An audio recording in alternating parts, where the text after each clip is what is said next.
Gratitude is only for God, the Lord of the world, and may His peace and mercy be on Muhammad, the trustworthy. I seek refuge with God from the accursed devil. In the name of God, the most gracious, the ever merciful. Ladies and gentlemen, the underlying logic of the religious narrative that is prevalent among Muslims today derives from that great historic episode which took place after the emergence of Prophet Muhammad, peace be upon him, and was witnessed, as it were, by the skies.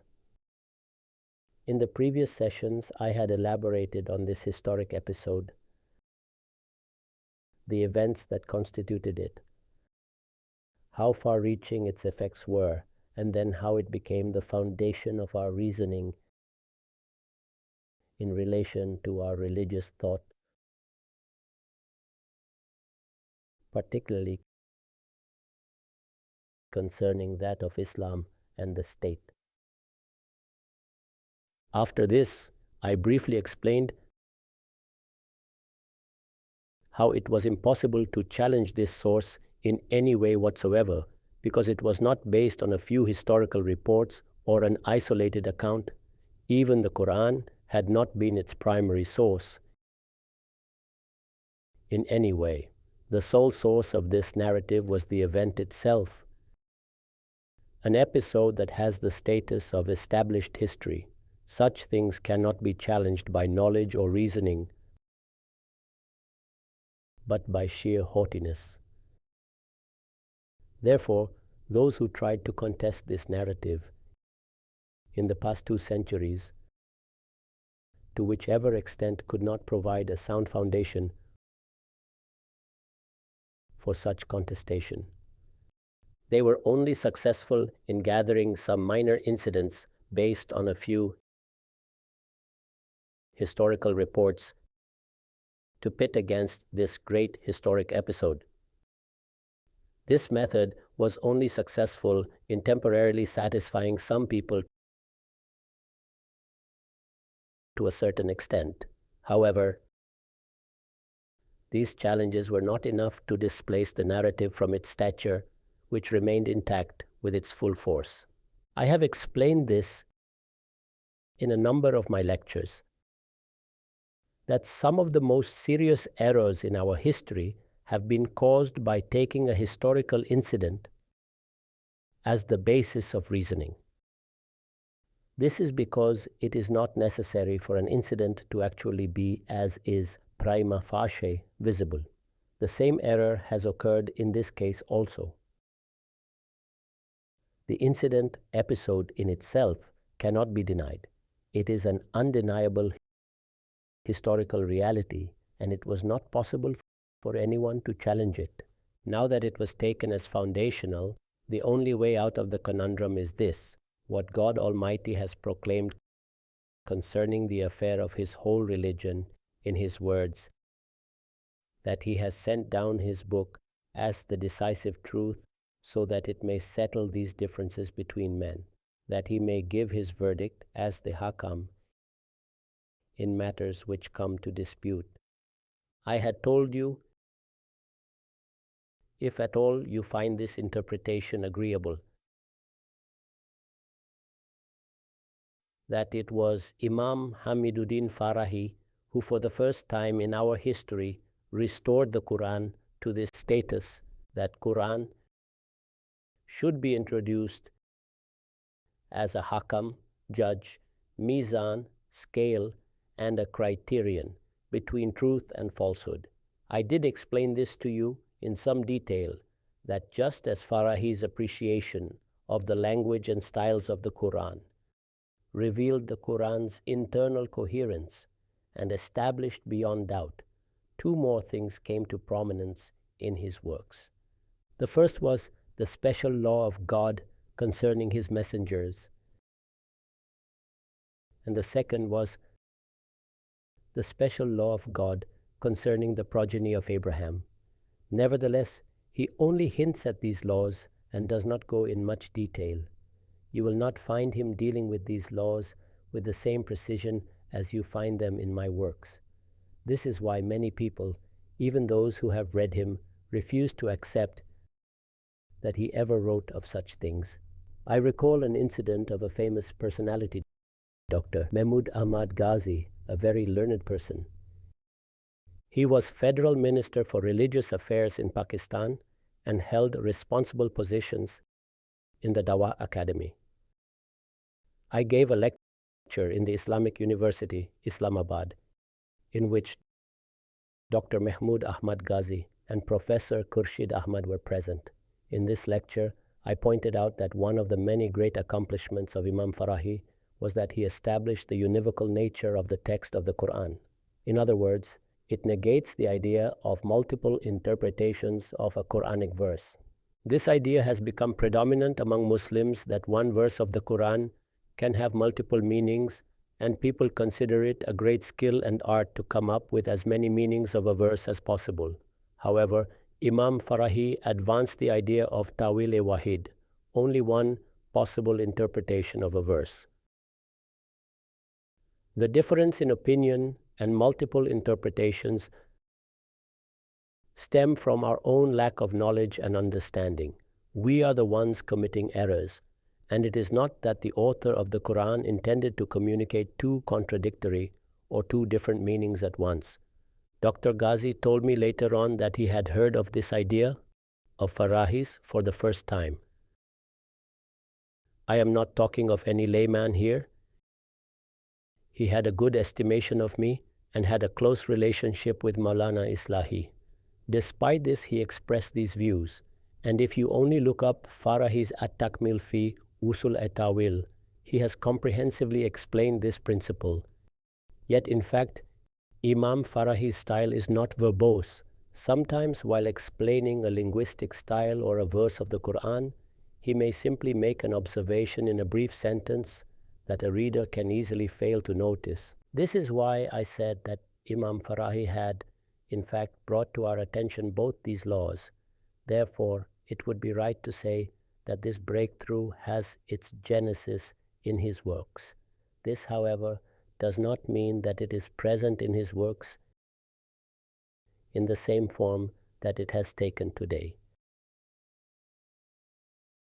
You can say that he made passing reference, as it were, to these ideas. A common person who has neither studied his works thoroughly nor understood his method will certainly fail to observe such things. In Ustaz Imam Islahi's works, these concepts became relatively clearer. He built upon his mentor's work on many topics, such as the internal coherence of the Quran, especially the sequence of its surahs, with individual surahs having been paired with another and their occurrence in different groups of surahs. We know that Imam Farahi divided the surahs into 9 groups. However, Ustaz Imam divided them into 7 groups. Moreover, he was the first to interpret the 7 Mathani, Quran 1587, to mean the 7 groups of Quranic surahs. Going further ahead, he even said that the 7 aruf mentioned in some hadith narratives probably refer to the same 7 groups.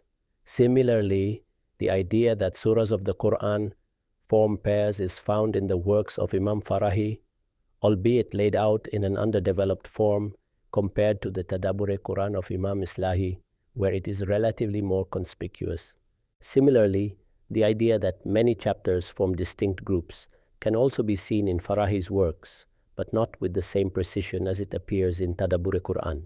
Moreover, there also has been tremendous change from Imam Farahi's time until today in the method of determining the umud or central theme of a surah in as much as how to approach the matter.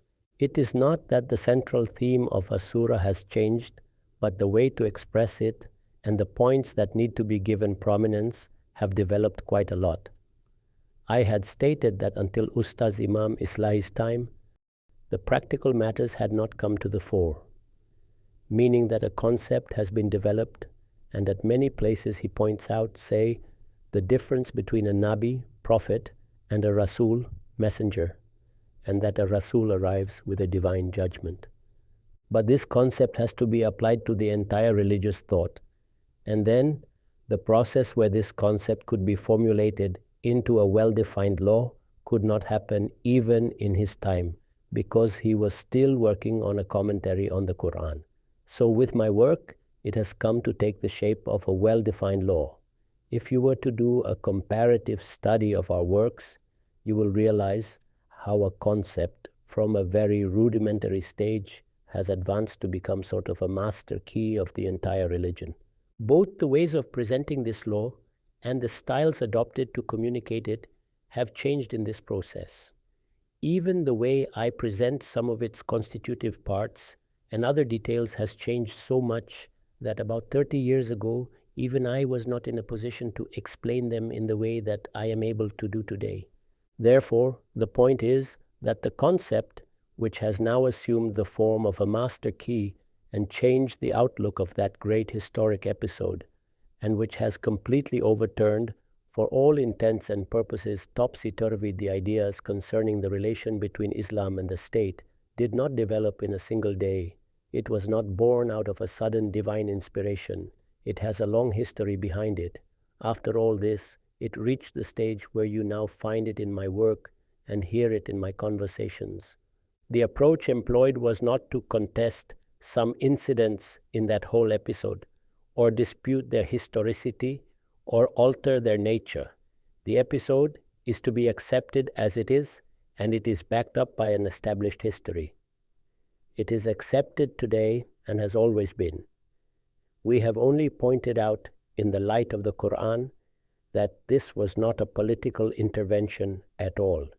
It does not at all relate to the debate about the mutual connection between Islam and the state. It was not a struggle to effect a revolution or establish a government. It was not even a movement to gain control of the world. It was not even a policy on how to deal with non-Muslims till eternity. It was none of these things. It was solely the manifestation of a divine practice, the same divine practice that manifested itself in the case of other messengers, Rusul, such as Noah, Lot, and the people of Ad and Thamud, etc. The entire Quran actually is a reminder of this sunnah of God, and it uses this sunnah to build the case for the establishment of the grand judgment after our resurrection. Looking from this perspective, we find that the account of how God dealt with the earlier nations is the principal argument employed by the Quran to establish the reality of the Judgment Day. The Almighty repeatedly turns our attention to the accounts of the earlier people. He tells his addressees that though they cannot yet witness God or the Judgment Day, they should turn their attention to these events where his judgment repeatedly became manifest, albeit on a smaller scale. God decreed his judgment on a certain people, a small hamlet, a village, or a city, and by doing that, lifted the veil from the greater judgment to come. It is as if he is saying, to a certain extent, I have removed the veil from myself. If you want to see me, you can look at these events. Go and observe the fate of the people whom I sent messengers to warn them about the judgment and the establishment of my divine court. Therefore, this entire scenario emerges as an extraordinary argument in favor of this basic claim of religion, which is to say that it becomes clear that the Quran is fundamentally an account of a messenger's warning to his people and a description of the manifestation of a divine sunnah, that is, how it was made to happen, how God descended on earth, figuratively speaking, how he established his divine court that dispensed justice, how he punished those who knowingly rejected his messenger and rewarded those who appreciated the messenger's call. Therefore, this perspective completely altered the fundamental nature of the historical episode. That is the source of the traditional narrative in terms of God's Daynuna, or judgment, the setting up of his divine court of justice, and meting out reward and punishment. Yet again, the historicity of that episode has not altered or challenged. It remains the same along with its constituent parts. Its fundamental nature, however, has changed. it became understood that whatever occurred has not been correctly understood in the way it had been portrayed. After realizing this, I was in a position to review all those aspects of the now commonly held traditional narrative concerning Islam and the state. In my book Meezan, in my other writings, and in my lectures, as I was continuously explaining the aforementioned divine law, it had gained the attention of many people to a certain extent, and they were now keenly looking at it. It became the subject of discussion in various academic circles. I still remember the time I authored my treatise Kanun-e-Dawat, or the Law of Preaching. At that time, it was not included as a part of Meezan. In that write-up, for the first time in Muslim history, dawah was divided into many categories. Before this, the word dawah or tabligh was being used in the sense that every Muslim had a responsibility of doing dawah according to a specified method. Here, I had first challenged this view and argued that God has not placed the obligation of dawah uniformly on everyone. It was based on the Quranic principle, God does not burden a person beyond his capacity. The obligation to do dawah of an individual is different. It is different for an organized collectivity of Muslims. It is different for the scholars and altogether different for the prophets. In this treatise, the preaching obligation of prophets was explained in detail. A famous scholar, former chairperson of Dawah Academy and author of the book Nabi-i-Kamil, Dr. Khalid Alwi, had gone through my treatise. Perhaps it was Dr. Khalid Alwi. I am not able to recall the name correctly. We met in Faisal Masjid, and the first edition had all sold out. He told me that he had discovered a completely new world in my book and asked me to expound it further. It seemed almost as if this person had found himself in the same state that Professor Khurshid Ahmad had when he had expressed in an article in the memory of Ustaz Imam Islahi on his passing. In this article, which he published in the monthly Tarjumanul Quran, he related many incidents from Imam Islahi's early life and his own association with him. Towards the end, he stated his assessment of many opinions that Imam Islahi expressed in Tadabbur Quran. He said that the intellect accepts them, but the heart does not. Sometimes the mind finds no way to reject a view in whose favor reason pronounces its verdict, but an individual continues to remain imprisoned in the existing views. Sometimes the heart does not truly acknowledge it. One may wonder, is dawah not in fact supposed to be pursued as we thought it was? In this way, the law of Itmam-i-Hujjat was carving a niche for itself in the academic world. However, despite this, people may sometimes find it unseemly to endeavor by themselves to apply this law to the real world. Therefore, I realized that I must myself try to demonstrate the application of this law to polity, that is, the realm concerning the state, and to show what enormous difference it makes in this realm. If you thoroughly study Meezan, then it will become clear. However, when a theoretical viewpoint is applied in a real situation in front of you, it makes it easier to comprehend, even for the layman. This is the reason that the contents of Meezan did not elicit the same reaction as that of the article in which I demonstrated the application of this law. It was as if the entire Muslim intellectual conscience voiced its reaction to it. You can read all those articles written in response to my article. I am told they are about 50 in number and include the articles of some very learned scholars as well as other intellectuals. You may have a look at them. This is the background of my article, Islam and the State, a counter-narrative, which I am going to explain right now. This article owes its existence to this progression of thought that I explained so far. First, the underlying logic of the argument, its very source, underwent a change in its fundamental nature. Only after this, it became possible to apply this idea to all other religious concepts. I will teach this article in the same way that I taught Meezan and will provide explanations at the same time. In its introduction, I have written the following. The situation which today has been created in the whole world for Islam and Muslims by certain extremist organizations is the evil consequence of the ideology taught in our religious seminaries and also propagated day and night by Islamic movements and political parties based on religious identities. I have already explained this and apprised you about the religious narrative taught in our seminaries, as well as enumerated its fundamental points. Although there are many other points concerning Islam and the state, but I have enumerated the major points which make all the difference. They are the same 5 points that have been explained earlier. So, Islamic movements and religious political parties, their entire literature is grounded on this narrative. They will not necessarily state it in a purely juristic manner. If you go through the writings of Syed Qutb, Abdul Qadir Auda, or other such ideologues, or even many of the writings of Maulana Maududi, you will notice that they have generally not adopted a purely fiqhi or juristic style. This same narrative is expressed in another style, which in effect takes the form of a dawah, invitation, and a message for the society.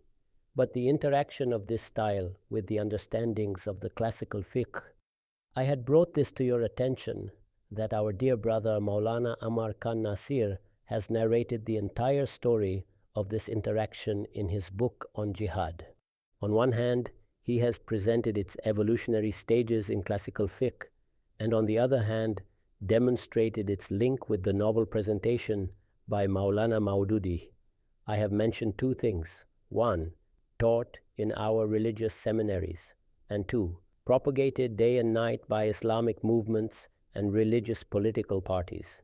There is a difference between the 2. In the seminaries, the traditional narrative is taught in the terminology of the classical jurisprudence. There, it does not take the form of a narrative or a dawah, invitation. Rather, it is only seen in its constituent parts, one part appearing in one chapter and another part appearing in a different chapter. It is present in a scattered form because the fuqaha, jurists, are not really concerned with the comprehensive interpretation of religion. Their task is concerned with explanation and elaboration of the various religious rulings.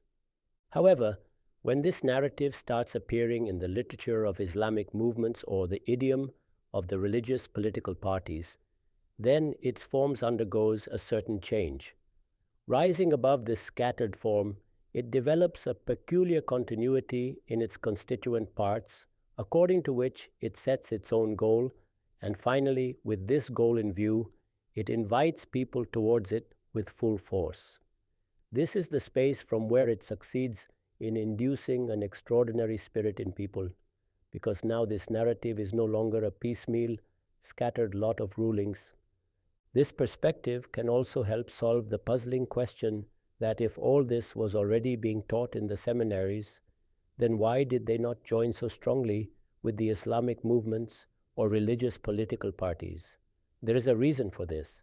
There is a clear shift in approach of the seminaries to the Islamic movements or religious political parties.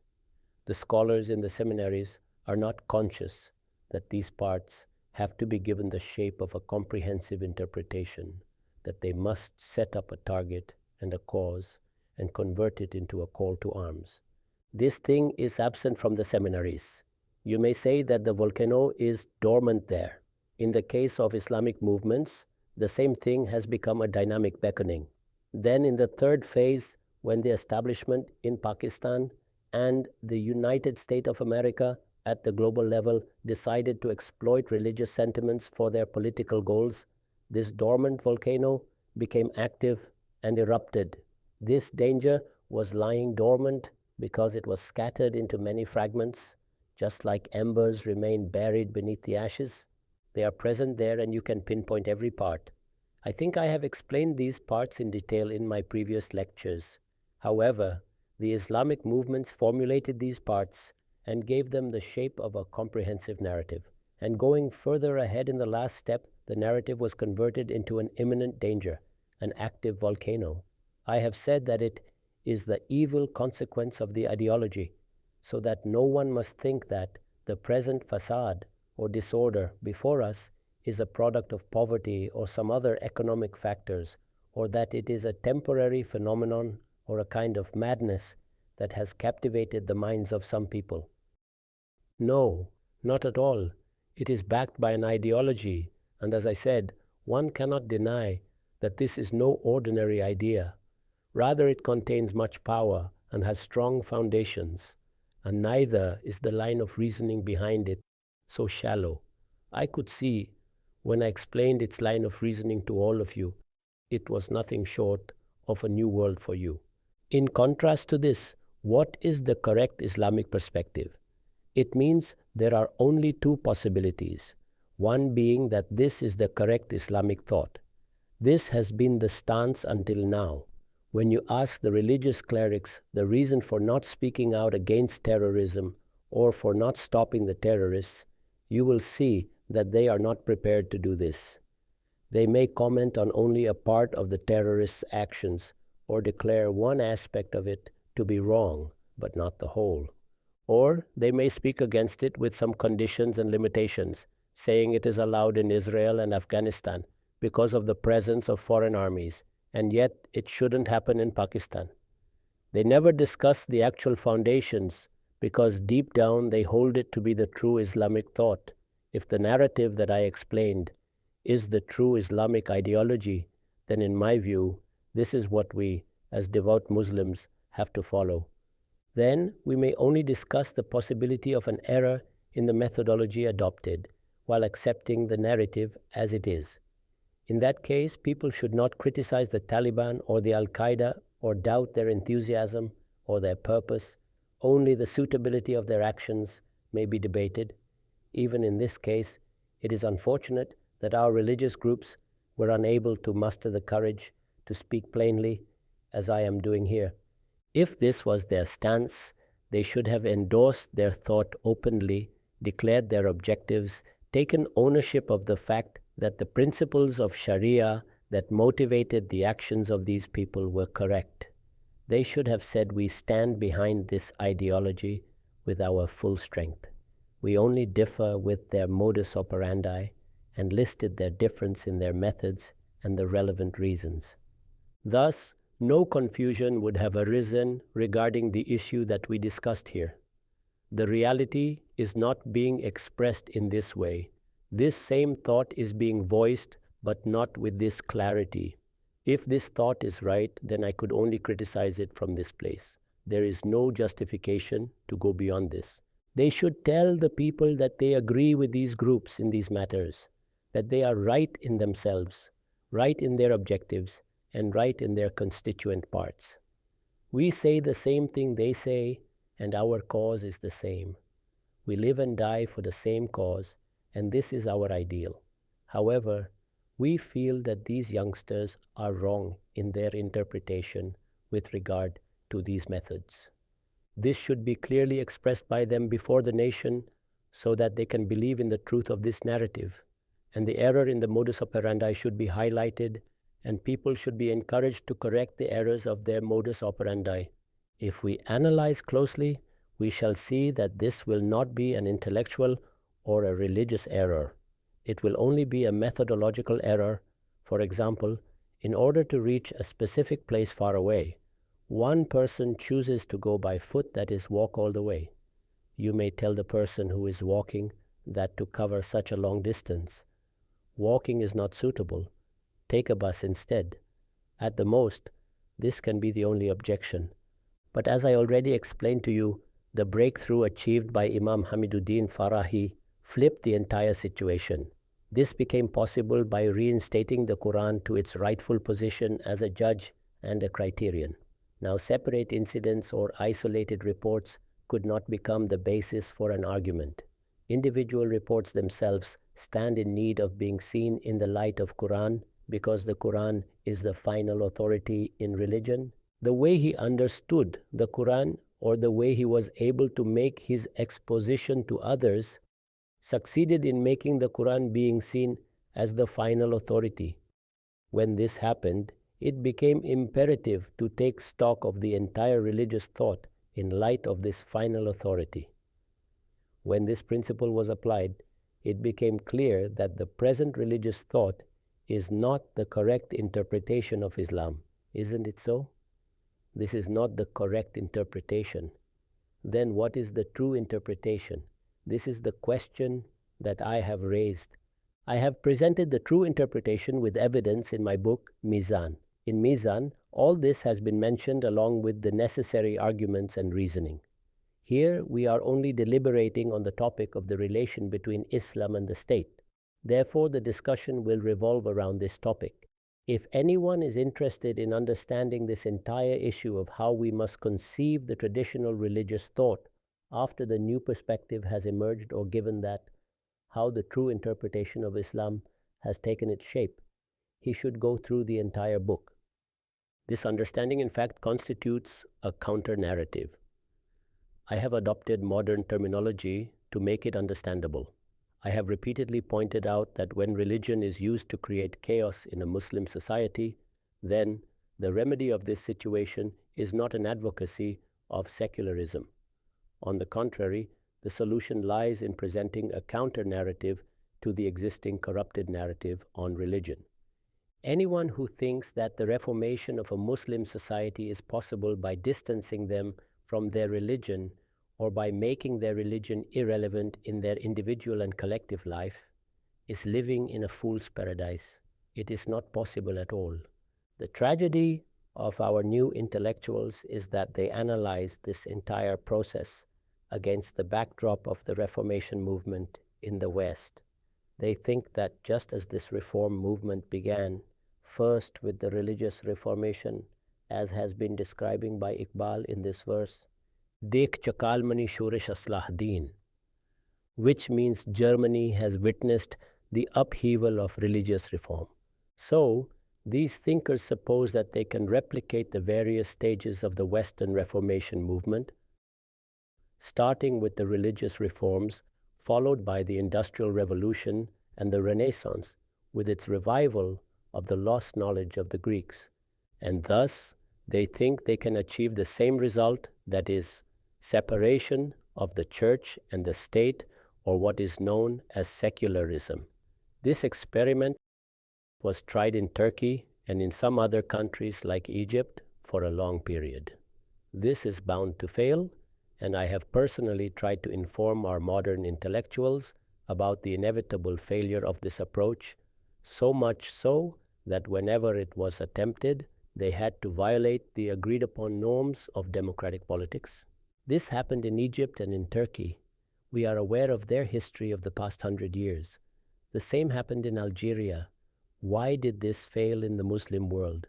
The reason is that in the West, the entire struggle was directed against the church. It was never actually directed against religion, and thus it had to succeed. We know the position the church had acquired in the West and how the Pope exercised spiritual and political control. It was bound to depart from this world.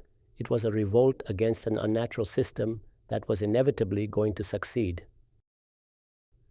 I would paraphrase this whole affair as the revolt against the church is the revolt of human nature. The idea that some humans are divinely appointed and carry an authority to decide the fate of people cannot be accepted for anyone other than God's prophets, and the methods employed by the Almighty to establish the acceptance of the prophets is a completely different story. Therefore, the revolt against the church was in fact a revolt of human nature against an unnatural system. Some 30 years ago, in an essay, I wrote that we would have given our blood in this cause if we had to. It was imperative that this system was to cease to exist. However, religion is the voice of human nature. If you try to remove it from man's life, where it occupies a natural place, then you would be acting against nature. This is the reason why, wherever such attempts are made, this revolt manifests.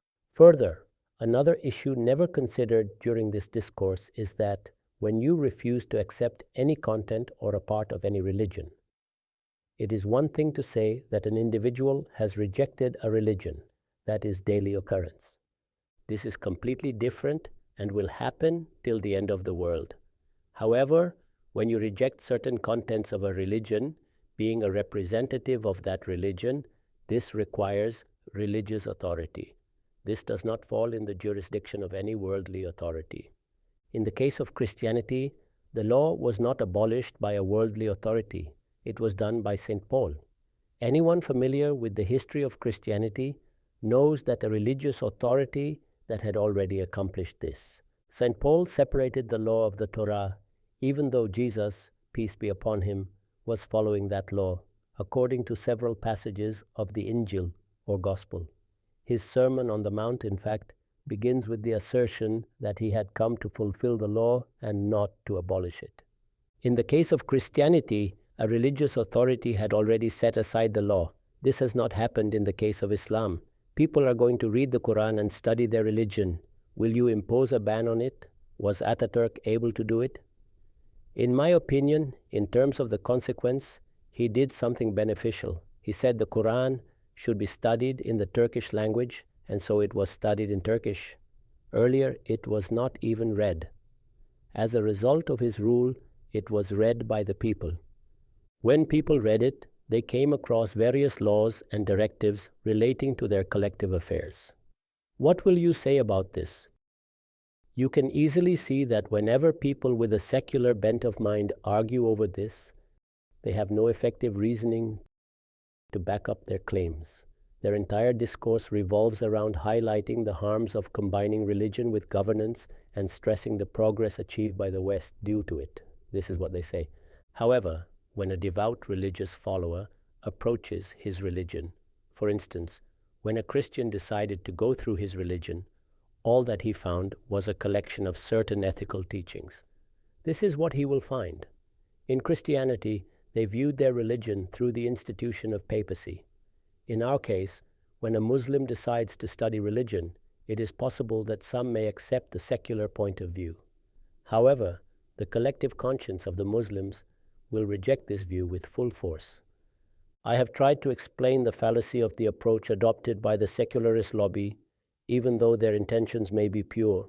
The results of this approach will never be in their favor. If you are sincere, the results of this approach will never come out in your favor. There are only two options before them.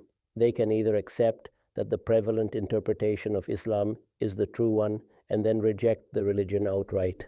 And then they should say that it is unacceptable to them. Then the Muslims will take a decision about them.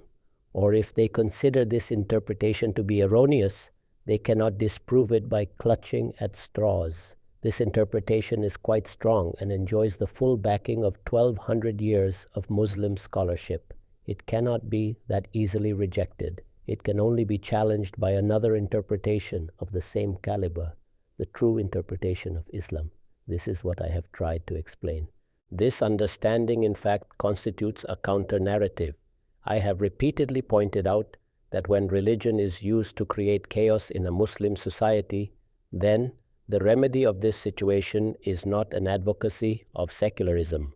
On the contrary, the solution lies in presenting a counter-narrative to the existing corrupted narrative on religion.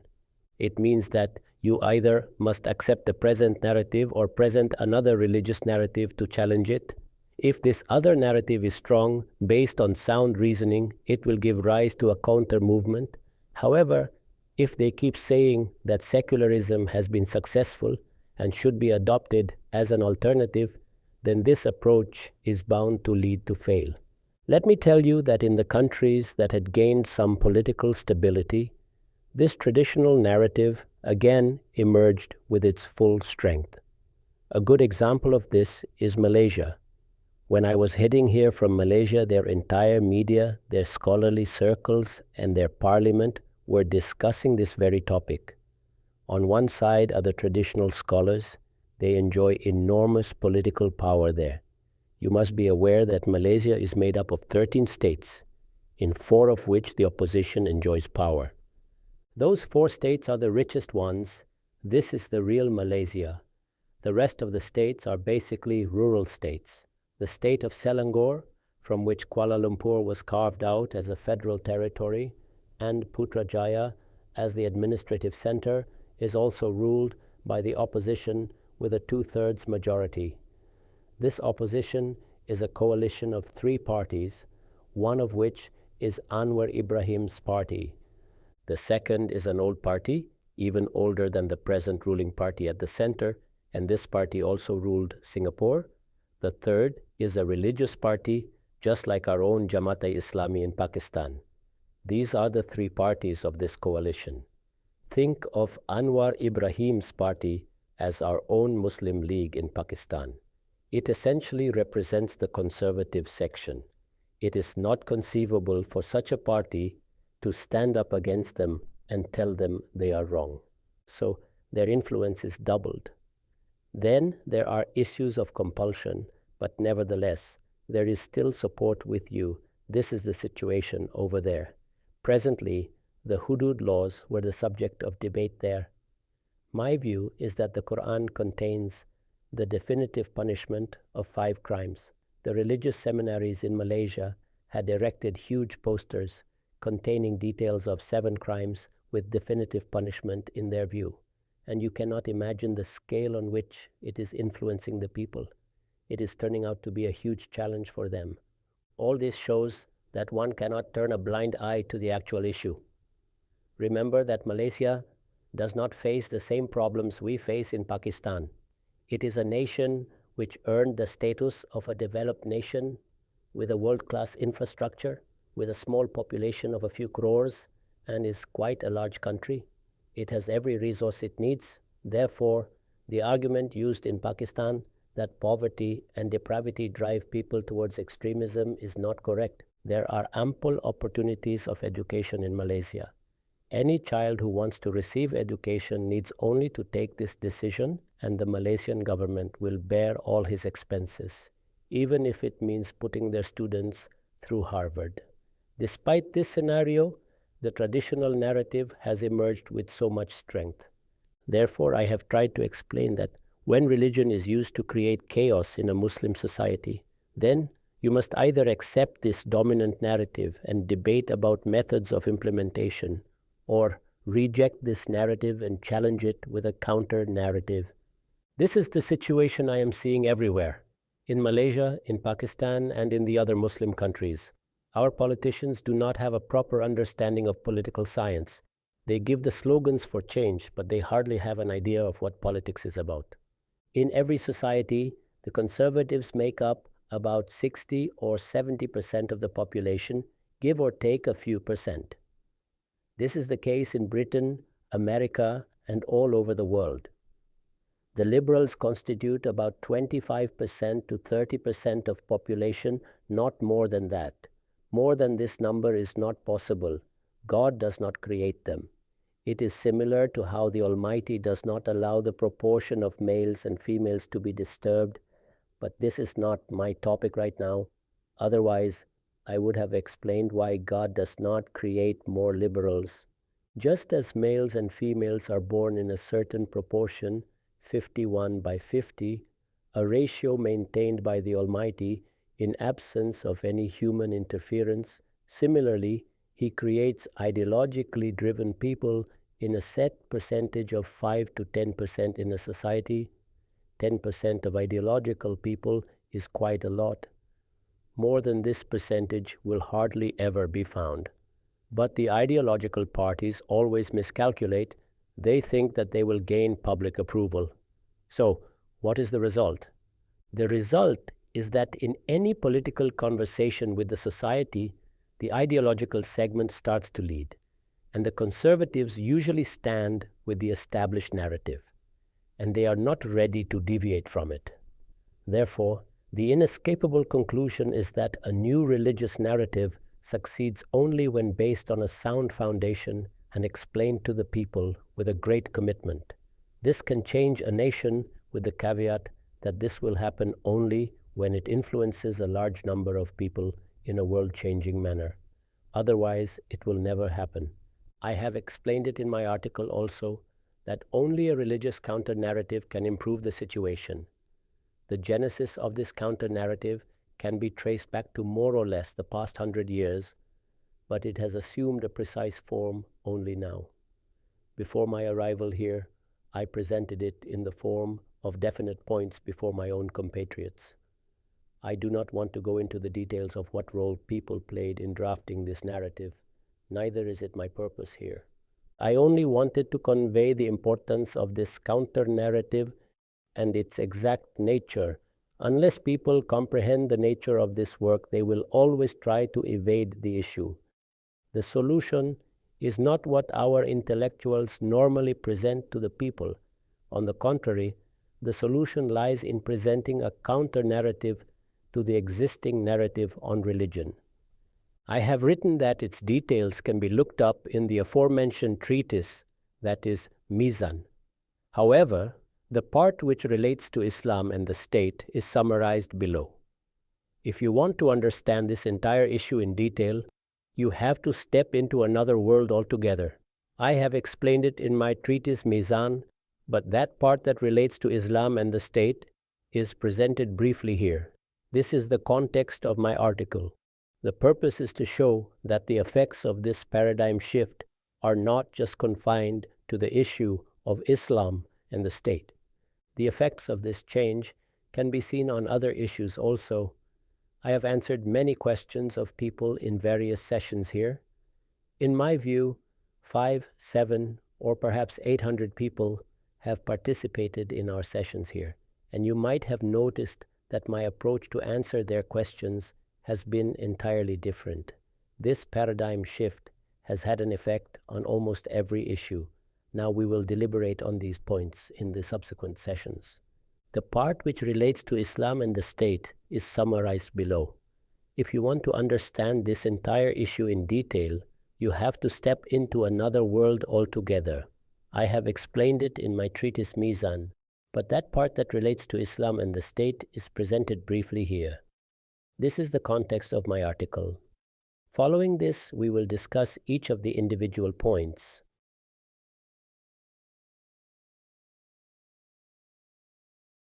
You have mentioned that in any society there are only 5% of people who are ideologically driven, and majority are conservatives. Please explain then, how will the counter-narrative be appreciated in such a situation? There are two ways to achieve this. The first is that we present the counter-narrative against the existing narrative, which I said is a dormant volcano. Then it will take many years, perhaps even a century or two, to see the change on the level of academia. The counter-narrative will travel as a purely academic concept until the change happens in reality. However, if an existing narrative leads to certain outcomes, then this change will speed up. This is exactly what is happening right now. The conservative and liberals are both right now in the grip of this problem. In such a scenario, this process gets accelerated. We only need to make a serious effort in this scenario. Do not think that the counter-narrative I have presented will become acceptable so easily, or that it will become the dominant global narrative. I have publicized it at a countrywide level only a couple of months back. Before this, it was a subject of discussion in the academic world only. Now, in order to spread this counter-narrative among people, should be elaborate on its influence on particular topics, or should we focus on the underlying basic idea of this counter-narrative? I have repeatedly stated that the terms we have adopted for our work are only two, viz. Research and education. Initially, we were preoccupied with research work and we paid little attention to education. Some 6 or 7 years back, when Dr. Muhammad Farooq Khan was still alive with us, he was a member of the board of governors of Al-Mawrid, presently Al-Mawrid Global, and he was also the vice president. He gave a very powerful speech in the board meeting in which he stressed the need to change the focus of Al-Mawrid.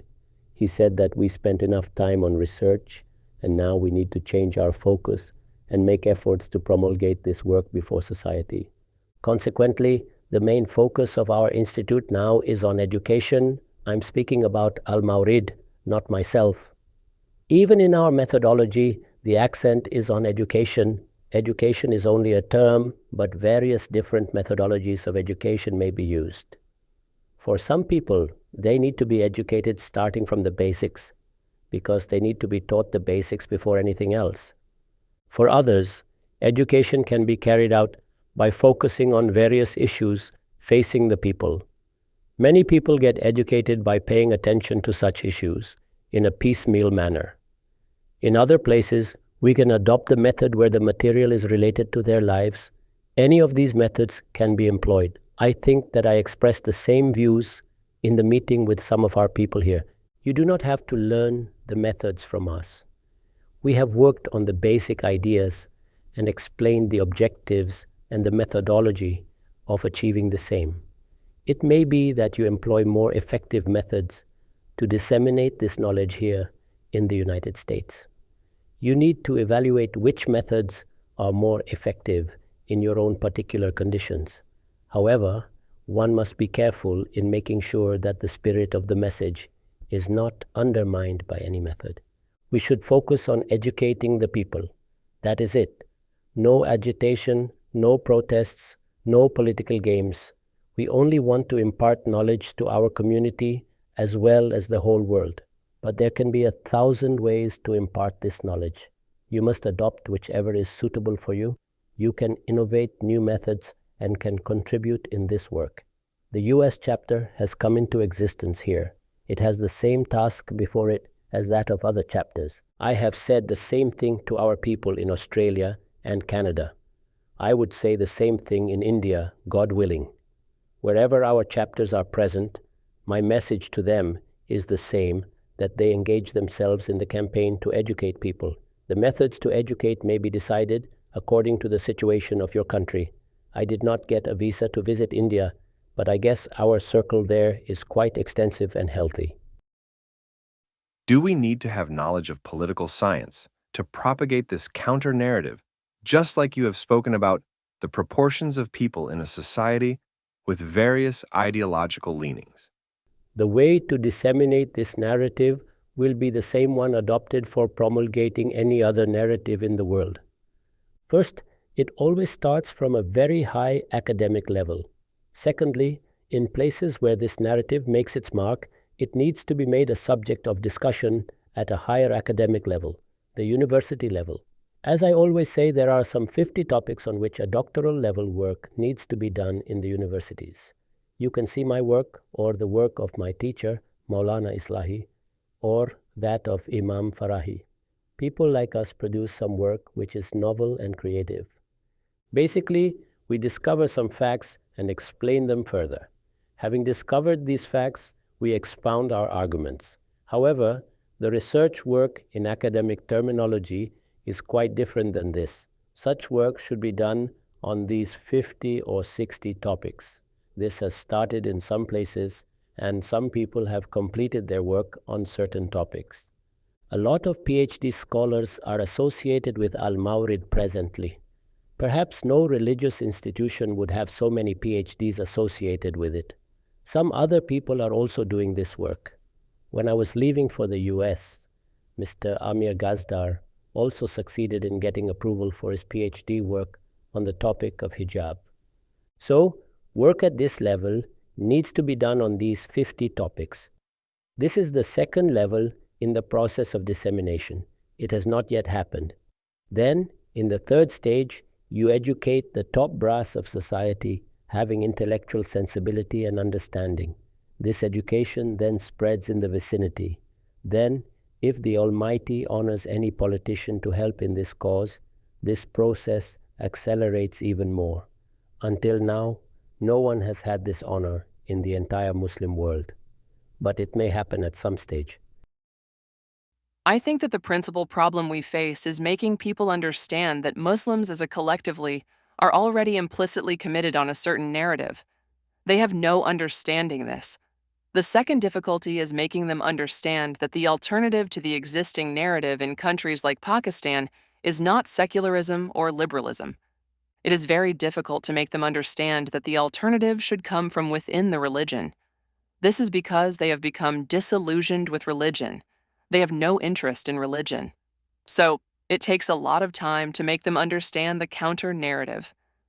Do you have any line of action or any framework in mind that can help us? Can we adopt a gradual way to prepare their minds first, using easily comprehensible material or techniques, and then begin to teach the counter-narrative? It will not be successful like this. It goes without saying that you will have to do it. Create small courses, devise a curriculum, and develop a complete educational system. This work has to be carried out with a lot of patience. It won't happen overnight. Some 10 or 12 years ago, I was at a crossroad. I was unwilling to break the sequence that we had adopted in our work. The first level of work is still incomplete to a large extent because the work on hadith remains unfinished. I decided to quietly continue this work and persuade other people to complete the second task. But we faced a hurdle in this. Ideally, in any kind of work, we set up a plan of action to work according to a sequence. But a major hurdle in carrying out this task was that in order to employ people, especially people with academic orientation, we needed to provide them with the means and the facilities, but our structure was unable to bear this burden. At that moment, I reached a decision which was opposed by others, and they were not satisfied by it. I decided that I will try and literally throw this work into the public domain, backed by the force of my own personality, to see if we can gather support for this work. It was a kind of revolt on my part. Whatever you are seeing now is the result of that decision. Otherwise, this work was limited to some 10 or 20 people in Lahore. Not more than that. One benefit, which accrued from this, was that it attracted the attention of people. They began to realize that what they were looking for can be found here. When you say that a counter-narrative is needed, the question is, where do we find it? It was not lying somewhere. Now people got the message that there is a place where it can be found. So this was one benefit of my decision. The other benefit was that our work got strengthened by the growth in our means and facilities. Stronger means help you in devising your programs. So this necessary change in Al-Mawrid happened due to a revolt of sorts. Perhaps some of our associates, like Dr. Shahzad Salim, may feel that it has done more harm than good, or that it has been a disaster, yet it is open for anyone to assess the pros and cons of my decision. But when Dr. Farooq Khan made that passionate speech, at that time you were not in favor of this? Yes, I was against it. Perhaps mine was the only vote against it. But then the decision was reached by the majority vote.